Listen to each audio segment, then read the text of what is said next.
आज बच्चों हम क्लासिफिकेशन ऑफ एलिमेंट चैप्टर का नेक्स्ट सेक्शन शुरू करने जा रहे हैं जिसका नाम है पीरियोडिक प्रॉपर्टीज।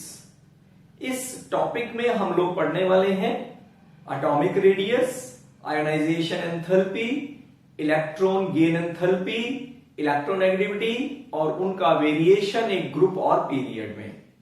तो आइए सबसे पहले देखते हैं कि पीरियोडिक प्रॉपर्टीज क्या होती हैं। The properties of an element which are directly or indirectly linked to their electronic configuration and which are regularly changes in a group or in a period, those are called as the periodic properties।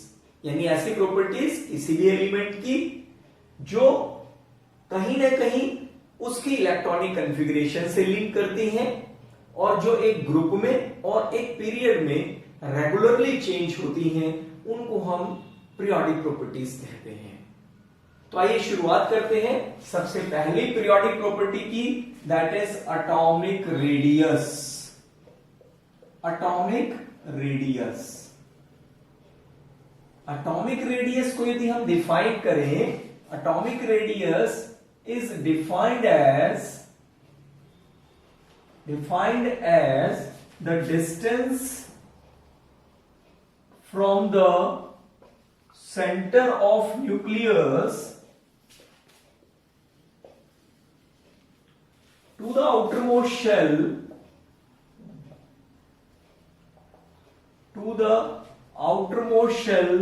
containing valence electron, that is called as a atomic radius।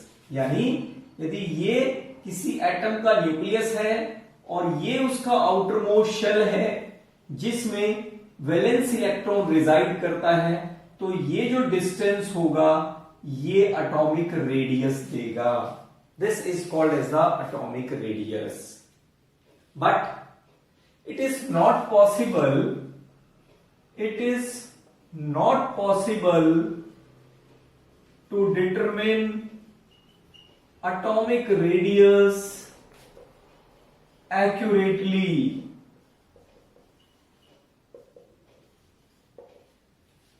Atomic radius को determine करना possible नहीं है। उसके कारण है, number one, the boundary of electron cloud is not well defined. जो electron cloud की boundary है, यानी जो वैलेंस शेल जिसमें इलेक्ट्रॉन रिजाइड करता है, उसकी बाउंड्री वेल डिफाइंड नहीं है। क्योंकि हमने पढ़ा था कि इलेक्ट्रॉन फाइंडिंग प्रोबेबिलिटी एक इनफाइनाइट डिस्टेंस पर भी जीरो नहीं होती है। दैट इज वाई हम कह सकते हैं कि जो बाउंड्री होती है इलेक्ट्रॉन क्लाउड की वो वेल डिफाइंड नहीं होती है। Second, it is not possible to isolate an atom for determining its atomic radius। यानी सिर्फ एटॉमिक रेडियस को डिटरमिन करने के लिए एक एटम को आइसोलेट करना, एक एटम को अलग करना पॉसिबल नहीं है। Third, the electron cloud of an atom is affected by the other atom present in the molecule। एक ही मॉलिक्यूल में जिस एटम का आप इलेक्ट्रॉन क्लाउड, जिस एटम का एटॉमिक रेडियस डिटरमिन करने जा रहे हैं, उसका इलेक्ट्रॉन क्लाउड को उसका जो नेबरिंग एटम होगा वो अफेक्ट करता है, कहीं ना कहीं प्रभावित करता है। इसलिए एग्जैक्ट हम एटॉमिक रेडियस किसी एक एटम का नहीं निकाल सकते। सपोज हाइड्रोजन का एटॉमिक रेडियस हम डिटरमिन करना चाहते हैं। यदि मॉलिक्यूल HCl है तो यहां पर हाइड्रोजन के इलेक्ट्रॉन को क्लाउड किसी और तरीके से अफेक्ट करेगा, और यदि हम वाटर मॉलिक्यूल ले रहे हैं, यहां हाइड्रोजन का जो नेबरिंग एटम है वो ऑक्सीजन है, वो उसके इलेक्ट्रॉन क्लाउड को किसी और तरीके से अफेक्ट करेगा। तो इस तरीके से हम कह सकते हैं कि एटॉमिक रेडियस को इजीली मेजर करना, एक्यूरेटली मेजर करना पॉसिबल नहीं है।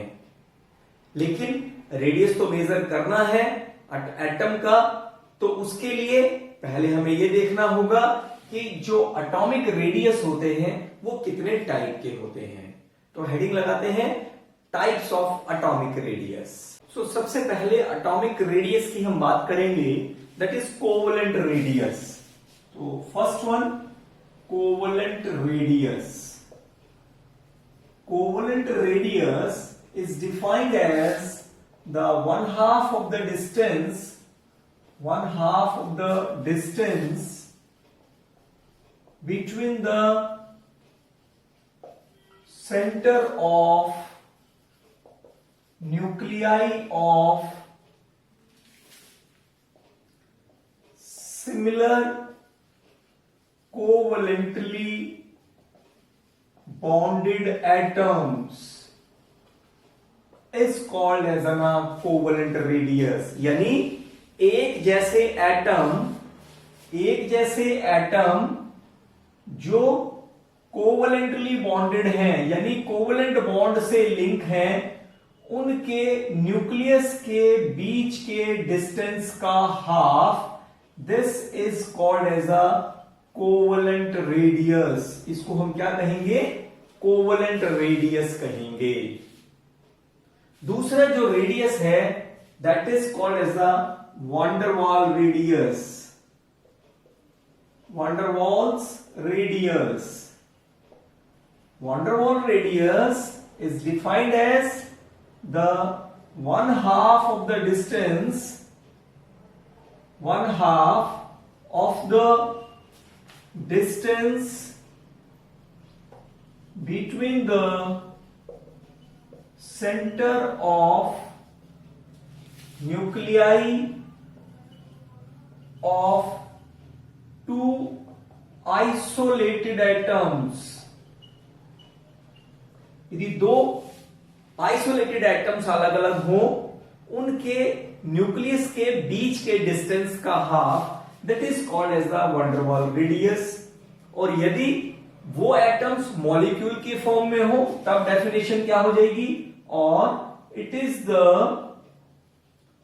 One half of the distance between the center of nuclei of two similar atoms of adjacent molecules, that is called as a van der Waals radius। Suppose एक molecule मेरे पास ये है, this is one of the molecule जिसमें एक atom ये है और दूसरा एटम ये है, और जो दूसरा मॉलिक्यूल है वो भी इसी टाइप का मॉलिक्यूल है, लेकिन यहां पर ये जो एटम है और ये जो दूसरा एटम है ये दोनों एक ही सिमिलर टाइप के हैं। तब इनके न्यूक्लियाई के बीच का जो डिस्टेंस होगा उसका half, that is called as the van der Waals radius. तब हम उसको क्या कहेंगे? van der Waals रेडियस कहेंगे।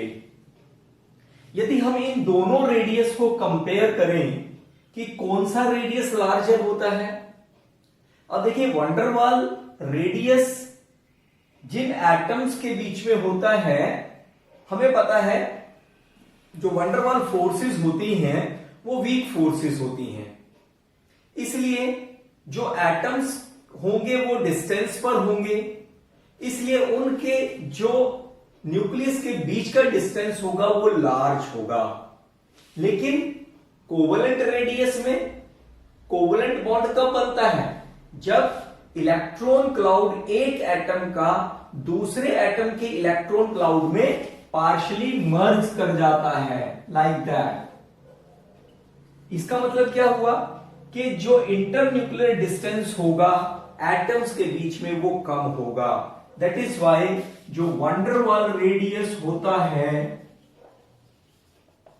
वो हमेशा लार्जर देन कोवेलेंट रेडियस होता है। थर्ड टाइप का रेडियस होता है metallic radius.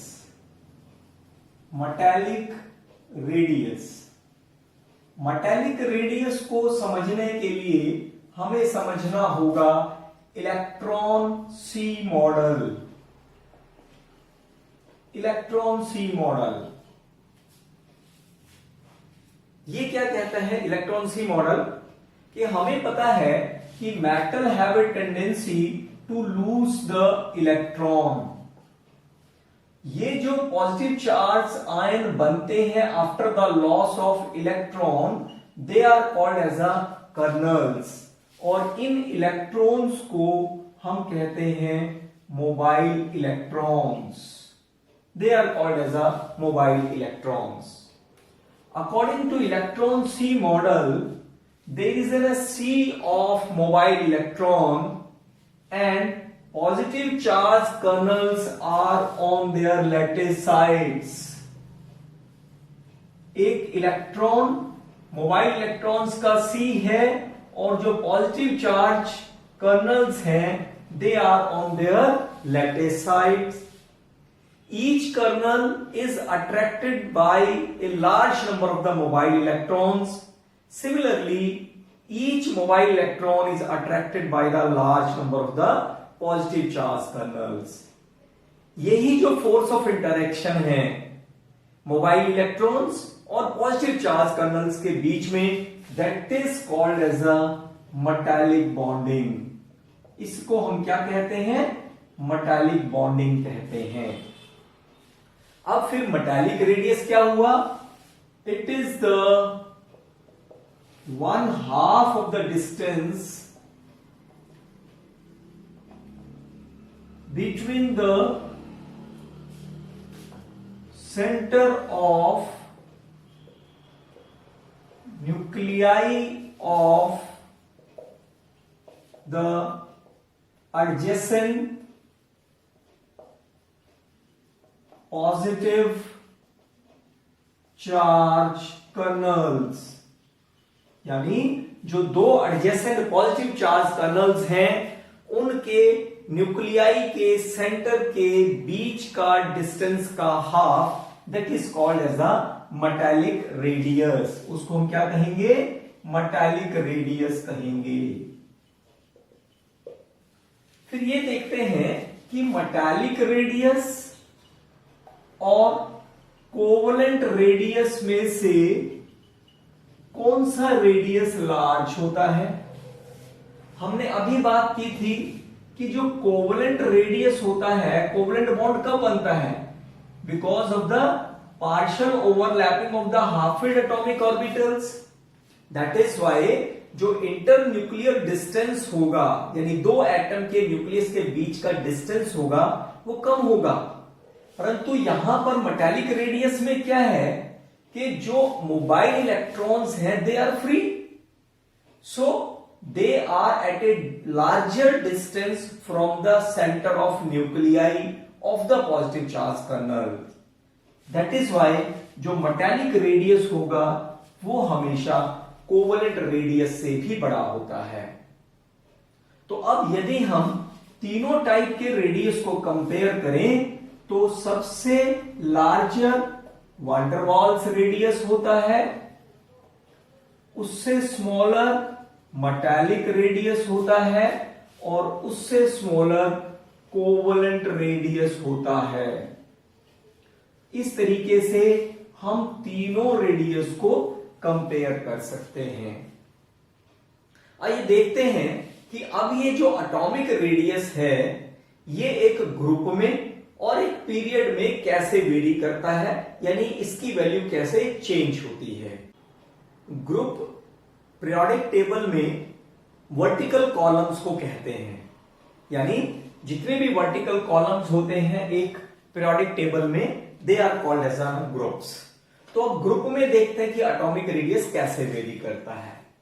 Actually in A group atomic radius depends upon the number of shells, nuclear charge and screening effect. हम इन दो फैक्टर को इजीली जानते हैं, इसके बारे में बात करेंगे कि स्क्रीनिंग इफेक्ट क्या होता है। एक एटम की यदि हम बात करें, यदि सपोज ये एटम है और इसके अंदर ये इसके दूसरे शेल्स हैं, ये इसका वैलेंस शेल है जिसमें इलेक्ट्रॉन रिजाइड करता है।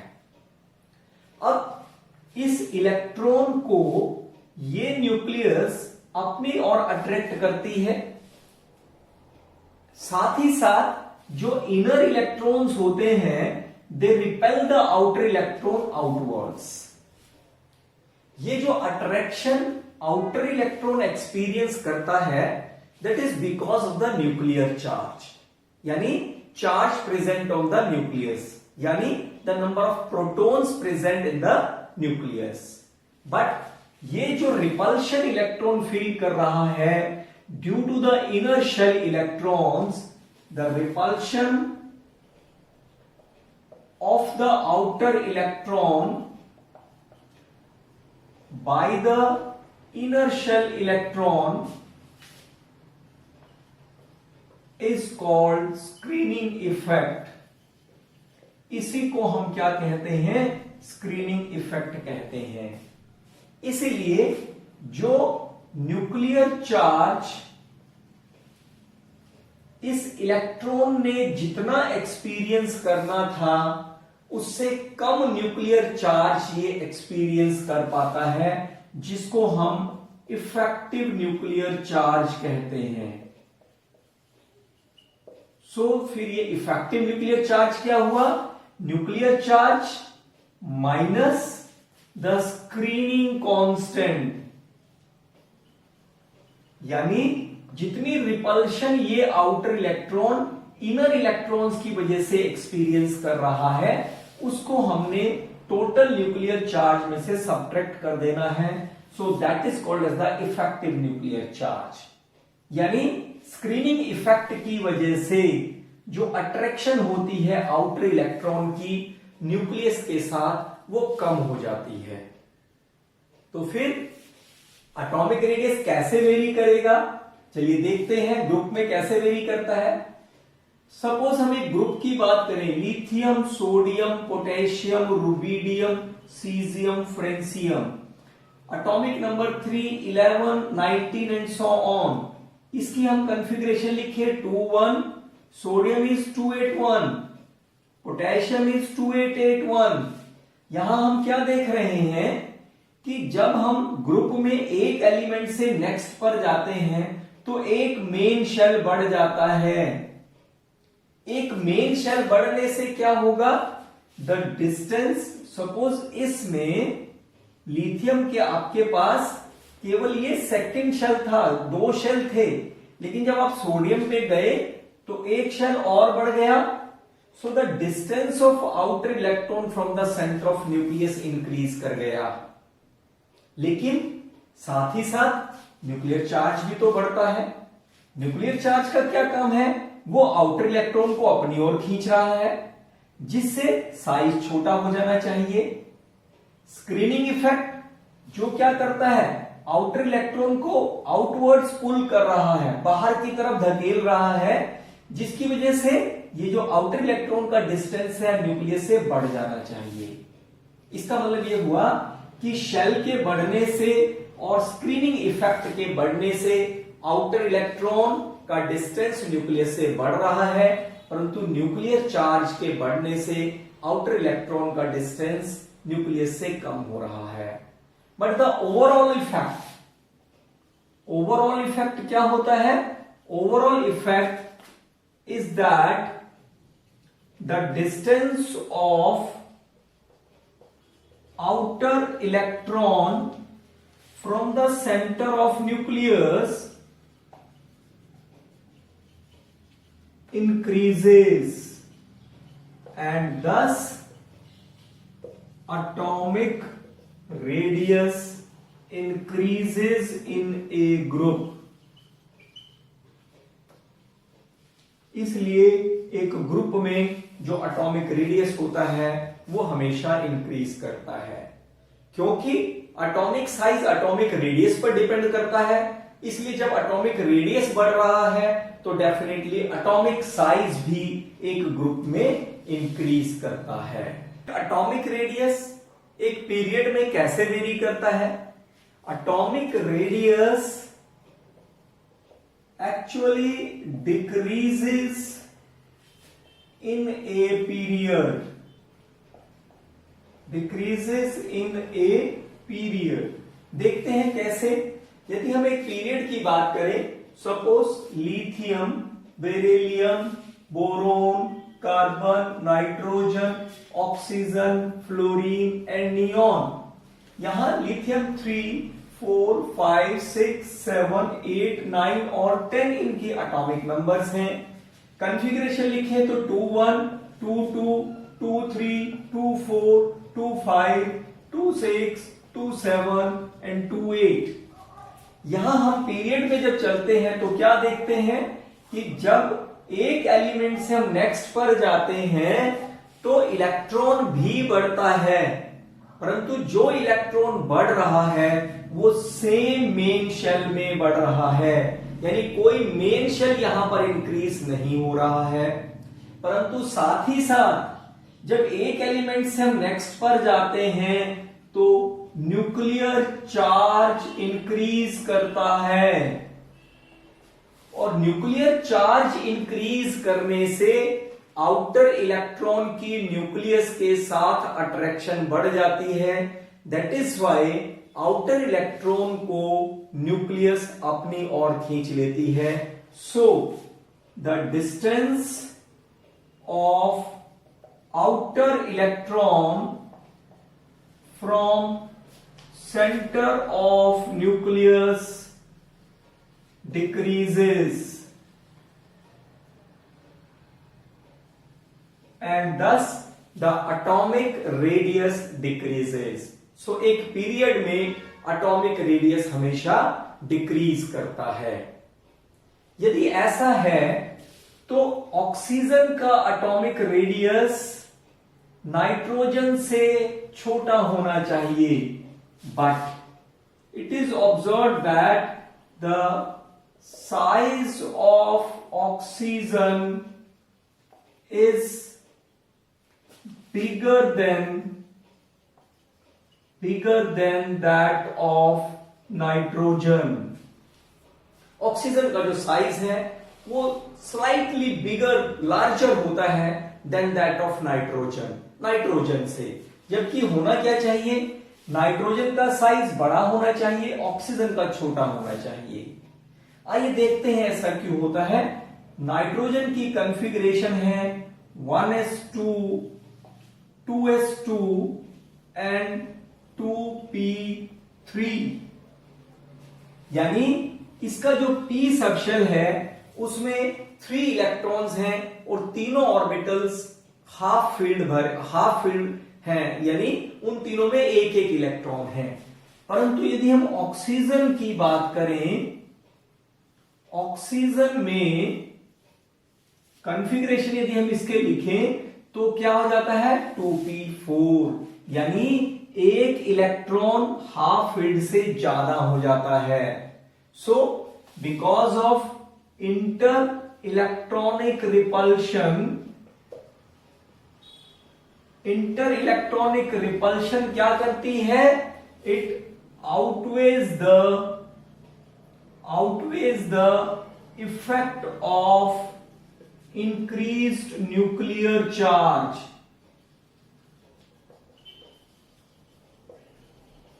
यानी न्यूक्लियर चार्ज तो बड़ा है, जब नाइट्रोजन से ऑक्सीजन पर गए तो आउटर इलेक्ट्रॉन तो अपनी ओर खींच लिया जाना चाहिए था, परंतु इस इलेक्ट्रॉन के फालतू हो जाने से इंटर इलेक्ट्रॉनिक रिपल्शन भी बढ़ जाती है, और वो रिपल्शन न्यूक्लियर चार्ज के बढ़ने के इफेक्ट से ज्यादा होती है। दैट इज वाई जो ऑक्सीजन का साइज है वो लिटिल बिट लार्जर या bigger than that of nitrogen होता है। इसी तरह यदि हम एक और क्वेश्चन की बात करें कि जो नोबल गैसेस होती हैं, the size of noble gas element is larger than its corresponding halogen atom.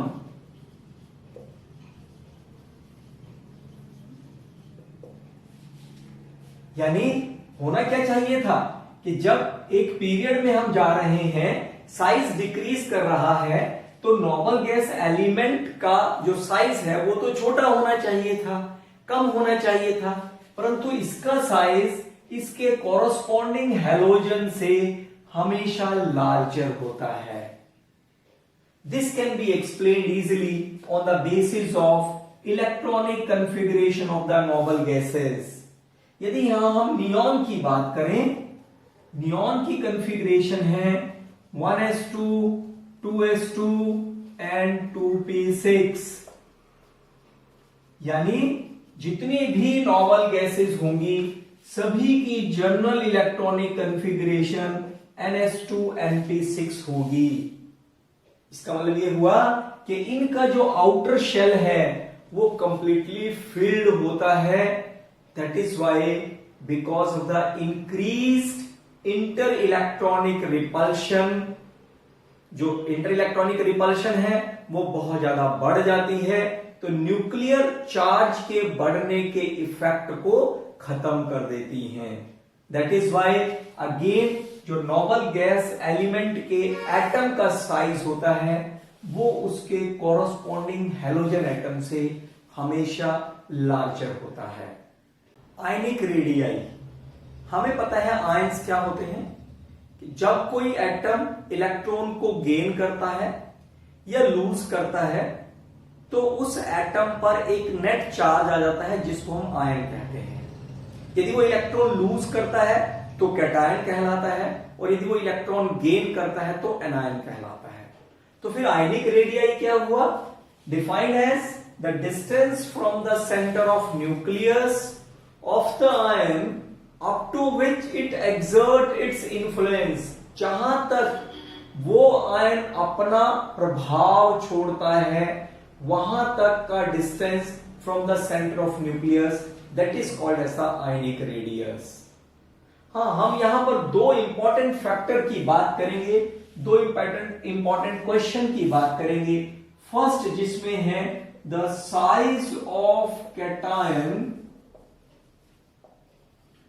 Is always smaller than it's atom. जिस एटम से वो कैटायन बना है उससे उसका साइज हमेशा छोटा होता है। जैसे सपोज हम सोडियम की यदि बात करें, एटॉमिक नंबर 11, कॉन्फ़िगरेशन इज 281। जब ये इलेक्ट्रॉन लूज करेगा तो it will form the sodium ion. तो सोडियम आयन का जो साइज है वो सोडियम एटम से हमेशा छोटा होता है। यहां पर हम दो तरीके से इसको एक्सप्लेन कर सकते हैं। जनरली जब भी कोई एक कैटायन बनता है तो उसका एक पूरा आउटर शेल ही रिमूव हो जाता है। जैसे यहां पर यदि हम बात करें, one outer shell is removed.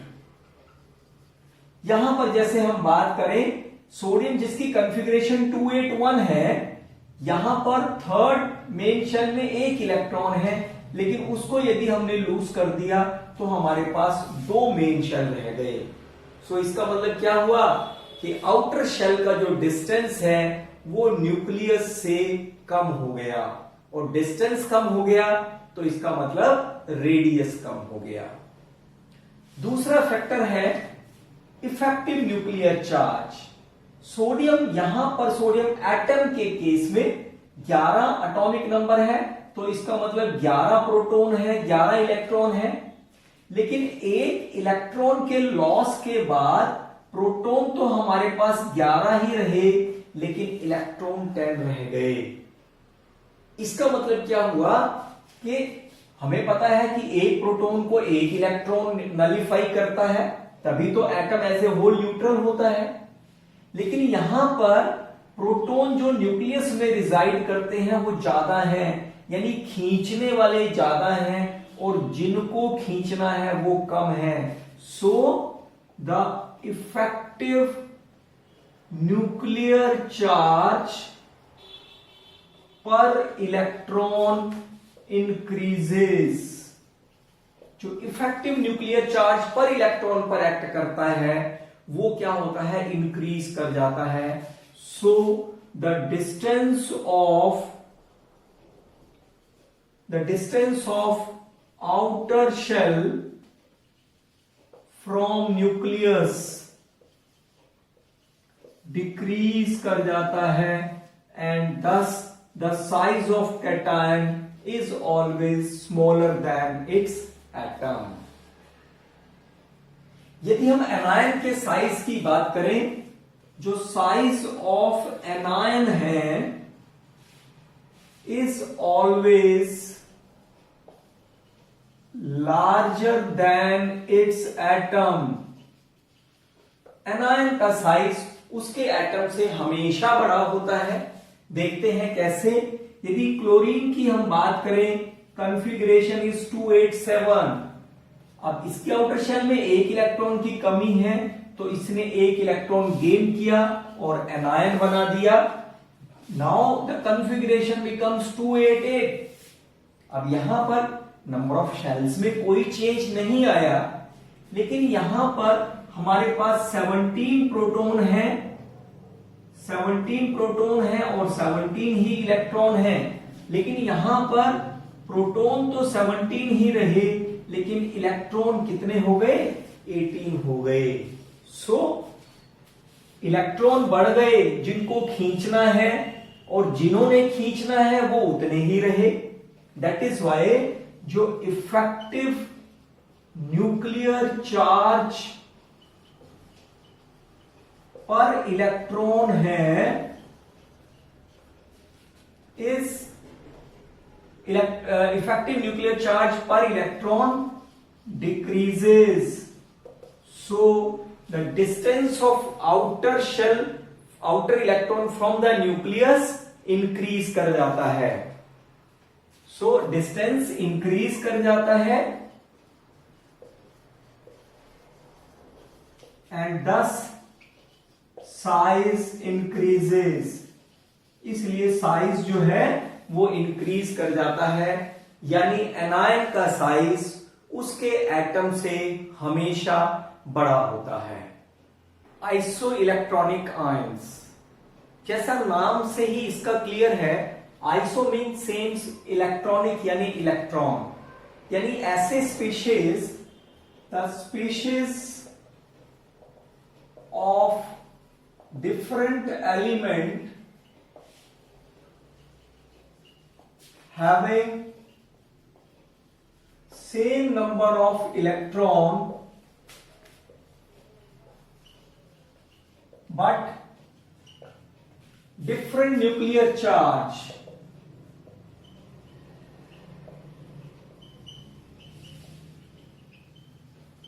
are called isoelectronic ions या आइसोइलेक्ट्रॉनिक स्पीशीज। सपोज मैं सल्फर की बात करूं, एटॉमिक नंबर 16 होता है, लेकिन सल्फाइड आयन, तो इसमें इलेक्ट्रॉन कितने हो गए, 18 इलेक्ट्रॉन। न्यूक्लियर चार्ज कितना है, 16, क्योंकि प्रोटॉन 16 है। इसी तरह से यदि मैं क्लोराइड आयन की बात करूं, इलेक्ट्रॉन कितने हो गए, 18। क्यों, क्योंकि इसका एटॉमिक नंबर कितना है, 17 है, और यहां पर जो न्यूक्लियर चार्ज होगा वो कितना होगा, 17 होगा।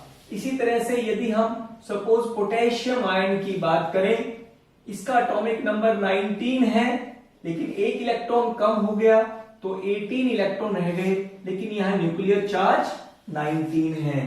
सो ये ऐसे स्पीशीज हैं, ये ऐसे आयंस हैं जिनका न्यूक्लियर चार्ज तो डिफरेंट है, परंतु नंबर ऑफ इलेक्ट्रॉन्स इनमें सेम है, तो ये क्या हुए, आइसो इलेक्ट्रॉनिक आयंस या आइसो इलेक्ट्रॉनिक स्पीशीज हुए।